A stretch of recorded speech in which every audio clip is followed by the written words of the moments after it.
நலம் காக்கும் ஸ்டாலின், உங்கள் குடும்பத்தின் நலன் அரசின் பொறுப்பு. கட்டணமில்லா மருத்துவ சேவைகள். GT Holidays, South India's #1 travel brand.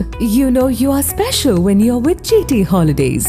பழைய நகையை கொடுத்து வைட் 11 மந்த்ஸ்ல அதே அடைக்கு புது நகையை எடுத்துக்கோங்க. எக்ஸ்ட்ராவா ₹1 தர வேண்டாம். Magic old gold exchange.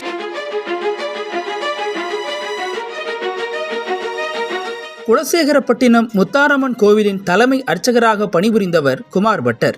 இவரது வீடு கோவிலுக்கு பின்புறம் உள்ள கீழமலையான் தெருவில் அமைந்துள்ளது. கடந்த ஜூன் 16ஆம் தேதி திடீரென உடல்நலம் பாதிக்கப்பட்டு குமார் பட்டர் உயிரிழந்தார். சடங்குகளை முடித்த பின்னர் ஜூலை முதல் வாரத்தில் அவரது மனைவி பிரியா, மகள் உள்ளிட்ட குடும்பத்தினர் திருநெல்வேலியில் உள்ள உறவினர் வீட்டுக்கு சென்றனர். ஆகஸ்ட் 13ஆம் தேதி பிரியா தனது குழந்தைகள் மற்றும் உறவினர்களுடன் குலசேகரன் பட்டினத்தில் உள்ள வீட்டிற்கு திரும்பிய போது வீட்டின் முன்பக்கம் மற்றும் பின்பக்க கதவுகள் உடைக்கப்பட்டிருப்பதைக் கண்டு அதிர்ச்சி அடைந்துள்ளார். உள்ளே சென்று பார்த்தபோது பீரோக்கள் உடைக்கப்பட்டு அதில் இருந்த 107 சவரன் தங்க நகைகள், வைரம் மற்றும் வெள்ளி பொருட்கள் கொள்ளையடிக்கப்பட்டிருப்பது தெரிய வந்தது. பிரியா கொடுத்த புகாரின் அடிப்படையில் குலசேகரப்பட்டினம் காவல்துறையினர் வழக்கை பதிவு செய்து விசாரிக்க தொடங்கினர். திருச்செந்தூர் டிஎஸ்பி மகேஷ்குமார் தலைமையில் தனிப்படை அமைக்கப்பட்டு தேடுதல் வேட்டை தீவிரப்படுத்தப்பட்டது. அந்த பகுதியில் உள்ள சிசிடிவி காட்சிகள் மற்றும் செல்போன் அழைப்புகளை ஆய்வு செய்த போது கொள்ளை சம்பவம் நடந்த நாளிலும் அதற்கு முந்தைய சில நாட்களிலும் குலசேகரப்பட்டினம் கச்சேரி தெருவைச் சேர்ந்த சின்னத்துரை என்பவரின் மொபைல் எண்ணின் இருப்பிடம் அந்த வீட்டருகே பதிவாகியிருப்பது கண்டறியப்பட்டது. இவர் சரித்திர பதிவேடு குற்றவாளி என்பதால் காவல்துறையினர் அவரது நடமாட்டத்தையும் குடும்பத்தினரையும் ரகசியமாக கண்காணித்து வந்தனர்.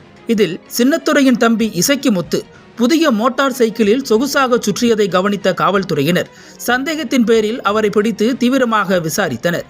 விசாரணையில் சின்னத்துரை, அவரது தம்பி 23 வயதான இசக்கிமுத்து, தூத்துக்குடி மீளவிட்டானைச் சேர்ந்த மாரிமுத்து, மணப்பாடு பகுதியைச் சேர்ந்த மரிய யோசுவான், குலசேகரப்பட்டினம் தியாகராஜபுரத்தைச் சேர்ந்த பட்டுத்துறை, சின்னமருது, குலசமரக்குடியைச் சேர்ந்த சண்முகசுந்தரம் ஆகிய 7 பேர் இணைந்து குமார் பட்டரின் வீட்டில் கொள்ளையடித்தது தெரிய வந்தது.